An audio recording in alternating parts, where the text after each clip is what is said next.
ನಮಸ್ಕಾರ ಎಲ್ರಿಗೂ. ಉಪೇಂದ್ರ ನನ್ನ ನೋಡಿದ ತಕ್ಷಣ ಒಂದು ಹೇಳೋರು,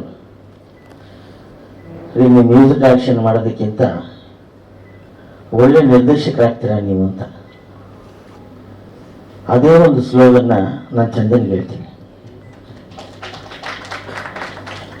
ಯಾಕೆಂದರೆ ನಾನು ಸ್ಪಾಟಲ್ಲಿ ನೋಡಿದ್ದೀನಿ. ನಿಜವಾದ ಒಬ್ಬ ನಿರ್ದೇಶಕ ಎಷ್ಟು ಶ್ರದ್ಧೆಯಿಂದ ಎಷ್ಟು ಕೆಲಸಗಳನ್ನು ಮಾಡಬೇಕು ಅಷ್ಟು ಕೆಲಸಗಳನ್ನು ಒಬ್ಬ ಆ್ಯಕ್ಟರ್ ಆಗಿ ಆ್ಯಕ್ಟ್ ಮಾಡಿಕೊಂಡು ಡೈಲಾಗ್ ಬರ್ಕೊಂಡು ಸಾಂಗು ಬರೆದು ಲೊಕೇಶನ್ನು ನೋಡಿ ನಮಗೆಲ್ಲ ದುಡ್ಡು ಕೊಟ್ಟು ಎಲ್ಲ ಕೆಲಸವನ್ನು ಒಬ್ಬನೇ ಹುಡುಗ ಮಾಡ್ದ. ಅದನ್ನು ನಾವು ನೋಡಿದ್ವಿ ಅಂದರೆ ಅದು ಚೆಂದ. ಕಷ್ಟ ಸಣ್ಣ ಉಪೇಂದ್ರ ಅವ್ರಿಗಾಗಲಿ, ಸುದೀಪ್ಗಾಗಲಿ, ದರ್ಶನ್ಗಾಗಲಿ ಎಲ್ಲ ಹೀರೋಗೂ ನಾನು ಹೇಳ್ತೇನೆ ರೀ, ಆರಾಮಾಗಿರಿ, ಟೆನ್ಷನ್ ಮಾಡ್ಕೋಬೇಡಿ. ಹೀರೋಗಳಂದರೆ ಸ್ಮಾರ್ಟಾಗಿ ಕಾಣಿಸ್ಬೇಕು. ಬೆಳಿಗ್ಗೆ ಅಲ್ವಾ ಸುಮ್ಮನೆ ಹಂಗೆ ಬಂದರೆ ಗ್ಲಾಮರ್ ಇವನಯ್ಯ ಹೀರೋ ಅನ್ನಿಸ್ಬೇಕು. ಬೇರೆ ಎಲ್ಲ ತಲೆಯಿಂದ ಕಿತ್ತಾಕಿ ಪ್ರೊಡಕ್ಷನ್ ನಾವು ನೋಡ್ಕೊತೀವಿ, ಡೈರೆಕ್ಷನ್ ನಾವು ನೋಡ್ಕೊಳ್ತೀವಿ, ಹಾಡುಗಳು ನಾವು ನೋಡ್ಕೊಳ್ತೀವಿ. ನೀವು ಹೀರೋಯಿನ್ ಅಂದರೆ ಅವ್ರ ಗ್ಲಾಮರ್ನ ಫಸ್ಟ್ ಮೇಂಟೈನ್ ಮಾಡೋಕೆ ಅಂತ ಹೇಳ್ತಾ ಇರ್ತೀನಿ. ಚಂದನ್ಗೂ ಈ ಮಾತನ್ನ ನಾನು ಹೇಳಿದೆ ಅಲ್ಲೇ, ಯಾಕಿಷ್ಟ ಇದು ಅಂತ. ಬಟ್ ಅವರು ಒಳಗೆ ಒಬ್ಬ ನಿಜವಾದ ನಿರ್ದೇಶಕ ಇದ್ದಾನೆ. ಇದನ್ನು ಬರೀಲೇಬೇಕು ಅನ್ನವ ನಮ್ಮ ಪ್ರೆಸ್ನವರು ಮತ್ತು ಮೀಡಿಯಾದವರು ಭಾಳ ಎಷ್ಟು ಚೆನ್ನಾಗಿ. ನಾನು ಸಾಮಾನ್ಯವಾಗಿ ಎಲ್ಲ ವೇದಿಕೆ ಮೇಲೆ ಕರೆದರೂ ಬರಲ್ಲ, ಕೈ ಕೊಡ್ತಾ ಇರ್ತೀನಿ. ನಮಗೆ ಮನಸ್ಸಲ್ಲಿ ಬಂದಿದೆ ನನಗೆ, ಯಾಕೆಂದರೆ ಅವ್ರು ಮಾಡಿದ ಕೆಲಸ ಜೊತೆಗೆ ಆ ಸಿನಿಮಾದ ಕತೆ, ಅವ್ರು ತೆಗೆದಿರೋ ಶಾರ್ಟ್ಸು, ಆ ಸ್ಪೀಡ್ ಹೇಳ್ತೀನಲ್ಲ ನಾನು, ಜನರಿಗೆ ಇಷ್ಟ ಆಗದೆ ಹೋದರೆ ಆಮೇಲೆ ನಾನು ಮಾತಾಡ್ತೀನಿ. ನಮಗೆ ಫಸ್ಟ್ ಇಲ್ಲಿ ಬರ್ತೀನಿ, ಬಂದ್ಬಿಡುತ್ತೆ.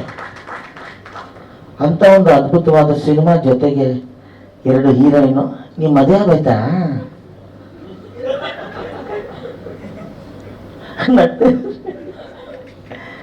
ಇವ್ರಿಗಿನ್ನಾಗಿಲ್ಲ. ಸೊ ಇಬ್ಬರಿಗೆ ಮುದ್ದಾದ ಹೀರೋಯಿನ್ಗಳನ್ನ ಇಟ್ಕೊಂಡು ಒಳ್ಳೆ ದಿ ಬೆಸ್ಟ್ ಅಂತ ನಾನು ಹೇಳಬಲ್ಲೆ ಅಂತ ಒಂದು ಕೆಲಸ ನೀವು ಮಾಡಿದರೆ ಅದಕ್ಕೆ ಪ್ರತಿಫಲ ಸಿಗಬೇಕು. ಸಿನಿಮಾ ಥಿಯೇಟ್ರಲ್ಲಿ ಯಾವುದು ಸಿನಿಮಾ ಇಲ್ಲದ್ರು ಅದಕ್ಕೆ ಇದು ಬರ್ತಾ ಇದೆ, 3 ವಾರದಿಂದ ಯಾವುದಿಲ್ಲ ಅದಕ್ಕೆ ಇದು ಕಲೆಕ್ಷನ್, ಹಂಗೆ ಸಿನಿಮಾ ಆಗಬಾರ್ದು. ಈ ಸಿನಿಮಾ ನೋಡಲೇಬೇಕು ಅಂತ ಬರಬೇಕು, ಅದು ಸಿನಿಮಾ. ಆ ಸಿನಿಮಾ ಇದಾಗಲಿ ಅಂತ ನಾನು ಹಾರೈಸ್ತೀನಿ.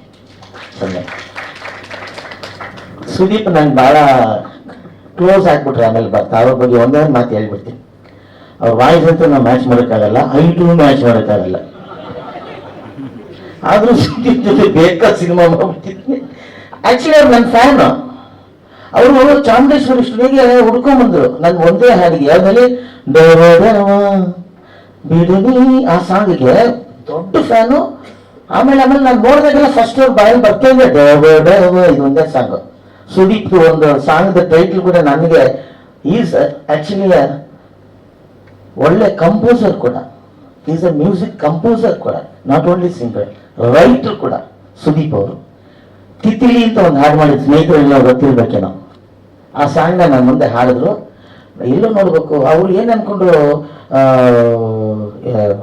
ನ್ಯೂಸ್ ಡೈರೆಕ್ಟರ್ ಡಬ ಯಾರೋ ಮಾಡಿದ್ದಾರೆ. ಮೋಸ್ಟ್ಲಿ ಈ ಬಾಂಬೆ ದೊಡ್ಡ ಇವರೆಲ್ಲ ಇರ್ತಾರೆ, ಡಿ ಬರ್ಮನ್, ಲಕ್ಷ್ಮಿ ಕ್ಯಾಂಪರ್ ಹಿಂಗೆಲ್ಲ ಇರ್ಬೋದು ಅಂತ ಬಂದು ನಾನು ನೋಡಿದ್ರು.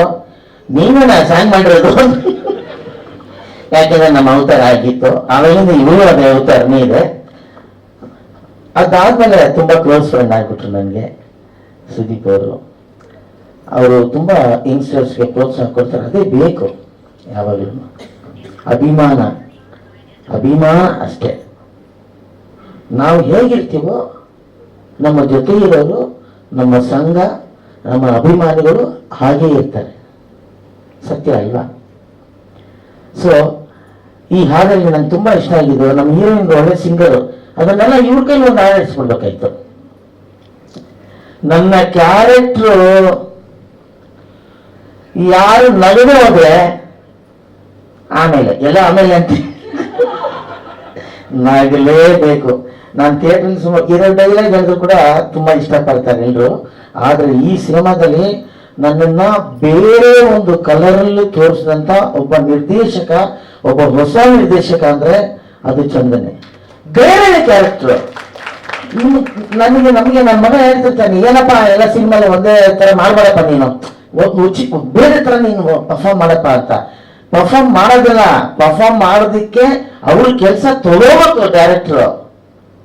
ಡೈಲಾಗ್ ತಗೊಂಡ್ಬಂದಾರೆ ಓರಿ ಕೊಡ್ರಿ ಅಂತ ನಾವೇ ಬರೆಯೋ ತರ ಆಗ್ಬಾರ್ದು. ಕಲಾವಿದ್ರು ಏನೋ ಬರ್ದು ಒಂದು ಡೈಲಾಗು, ಏನ್ರಿ ಸೀನು, ನಾನು ಇದನ್ ಬಿಟ್ಟು ಒಂದು ಡೈಲಾಗು ಬೇರೆ ಹೇಳಲ್ಲ ಅಂತ ಹೇಳ್ಬೇಕು. ಅದು ಈ ಸಿನಿಮಾದಲ್ಲಿ ಆಗಿದೆ. ಹೌದು, ನಮ್ಗೆ ಸಕ್ಕರಾಗಿದೆ, ಇದನ್ನ ಚೇಂಜ್ ಮಾಡ್ರೆ ನಮ್ಮ ಕ್ಯಾರೆಕ್ಟರ್ ಹಾಳಾಗಿ ಹೋಗುತ್ತೆ ಅಂತ ಗಿರಿ ಏನಕ್ಕೆ ಮಾಡ, ಅವ್ರು ಏನ್ ಹೇಳಿದ್ರು ಸರಿ ಸರ್ ಮಾಡ್ತೀನಿ ಸರ್, ಅದೇ ರಿಯಾಕ್ಷನ್ ನೋಡಿಬೇಕು ಅಂದ್ರೆ ಅಷ್ಟು ಅದ್ಭುತವಾಗಿ ಕೆಲಸ ತಗೊಂಡಿದ್ದಾರೆ ಚಂದನ್. ನಂಗೆ ತುಂಬಾ ಇಷ್ಟ ಆಯ್ತು. ಎಲ್ಲರ ಪ್ರೋತ್ಸಾಹ ಬೇಕೇ ಬೇಕು ಸರ್. ನಾನು ಅದಕ್ಕೆ ಒಂದೊಂದು ಮಾತು ಹೇಳಿದ್ದೆ, ಸಿನಿಮಾದಲ್ಲಿ ಯಾವ ಥಿಯೇಟರ್ ಸಿನಿಮಾ ಇಲ್ಲ ಅಂತ. ಸಿನಿಮಾಗಳು ನಮ್ಮ ಕನ್ನಡ ಸಿನಿಮಾ ಹೋಗಂಗೆ ಆಗಬಾರ್ದು. ಬಂಗಾರದ ಮನುಷ್ಯ ನೋಡ್ಲೇಬೇಕು ಅಲ್ವಾ, ಬಂಧನ ನೋಡ್ಲೇಬೇಕು. ಹೆಂಗಿತ್ತು ನಮ್ಮ ಇಂಡಸ್ಟ್ರಿ, ಹಂಗ ಆಗ್ಬೇಕು. ಅದಕ್ಕೆ ಈ ತರ ಒಳ್ಳೊಳ್ಳೆ ಸಿನಿಮಾಗಳು, ಸ್ಪೀಡ್ ಸಿನಿಮಾಗಳು. ಗಿರಿ ಸಕ್ಕರ ಸಾರ್ಕೊತಿದ್ಯಾ ಗಿರಿ ಬಹಳ ನ್ಯಾಚುರಲ್ ಆಕ್ಟರ್. ನಿಜ ಹೇಳ್ತೀನಿ, ನಾವೆಲ್ಲ ಆಕ್ಟ್ ಮಾಡ್ತೀವಿ, ನೀನ್ ಆಕ್ಟ್ ಮಾಡಲ್ಲ, ನೀನು ಅದ್ಭುತವಾದ ಕಲಾವಿದ. ಅದರಿಂದ ಅವರಿಬ್ಬರು ಕರೆಕ್ಟಾಗಿ ಮ್ಯಾಚ್ ಆಗಿದ್ದಾರೆ. ಜಾಸ್ತಿ ಮಾತಾಡ್ತಾ ಇದ್ದೀರಾ ಅನ್ಸುತ್ತೆ. ತುಂಬಾ ತುಂಬಾ ಧನ್ಯವಾದಗಳು. ನಿಜವಾಗ್ಲೂ ನಮಗೆ ಮುಂಚೆಯಿಂದ ಉಳಿದಿದ್ದು ಒಂದೇ, ಪ್ರೆಸ್ ಮೀಡಿಯಾ. ದಯವಿಟ್ಟು ಸರ್ ನಾನು ಹೇಳ್ತೀನಿ, ಒಂದ್ಸರಿ ಸಿನಿಮಾ ತೋರಿಸಿ, ನೀವು ರಿಲೀಸ್ ಮಾಡೋಕೆ ಮುಂಚೆ ಇದು ಏನೋ ಪ್ರೀಮಿಯರ್ ಶೋ ಏನಾಗ್ತಾರಲ್ಲ ಅದು ಹಾಕ್ಬೇಡಿ. ಬರೀ ಪ್ರೆಸ್ನವ್ರಿಗೆ, ಮೀಡಿಯಾದವ್ರಿಗೆ ನೀವು ದಯವಿಟ್ಟು ಸಿನಿಮಾ ತೋರಿಸಿ. ಪ್ರೀಮಿಯರ್ ಶೋ ಹಾಕೋದು, ಕಲಾವಿದರನ್ನ ಕರೆ ಅದ್ರೇ ಬೇರೆ. ಒನ್ಸ್ ಮೋರ್ ಅಂತ ಹೇಳ್ತಿರ್ತಾರೆ, ದುಡ್ಡು ಕೊಟ್ಟು ಥಿಯೇಟ್ರಿಗೆ ಬಂದು ಒನ್ಸ್ ಮೋರ್ ಅಲ್ಲ 2-3 ನೋಡ್ಲಿ. ಅದರಿಂದ ನಿಮ್ಮ ಎಲ್ಲ ಪ್ರೋತ್ಸಾಹ ಅವ್ರಿಗೆ ಬೇಕೇ ಬೇಕು. ವೈಫ್ ಕೂಡ ಜೊತೆಗೆ ಎಲ್ಲಿದ್ದಾರೆ ಅವರು, ಅವರ ಸಾಥಿ ತುಂಬಾ ಸಾಥ್ ಕೊಟ್ರು. ಈ ಸಿನಿಮಾ ಟೈಮಲ್ಲಿ ಅವ್ರು ಪ್ರೆಗ್ನೆಂಟ್ ಪಾಪ, ಅಂತ ಸಮಯದಲ್ಲೂ ಕೂಡ ಅವರು ಸ್ಪಾಟಲ್ಲಿ ಹೋಗಿ ಕೂತ್ಕೊಳ್ಳೋರು.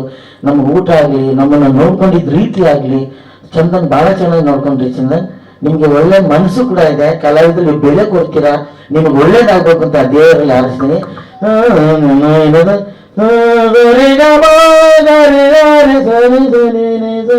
ಯಾವ ಮಾಡಿದ್ದು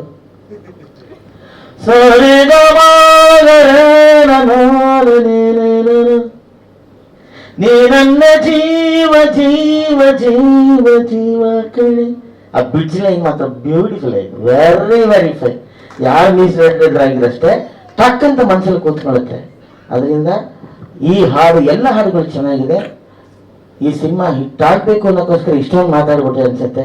ದಯವಿಟ್ಟು ಕ್ಷಮಿಸಿ. ಎಲ್ರಿಗೂ ನನ್ನ ನಮಸ್ಕಾರಗಳು. ಚಂದನ್ಗೆ, ಈ ಸಿನಿಮಾ ಟೀಮ್ಗೆ, ಈ ಪ್ರೊಡಕ್ಷನ್ಗೆ, ಅವ್ರು ಪಟ್ಟಿರೋ ಕಷ್ಟಕ್ಕೆ ನಿಮ್ಮ ಪ್ರೋತ್ಸಾಹ ಇರಲಿ ಅಂತ ಕೇಳ್ಕೊಂತ ನಮಸ್ಕಾರ.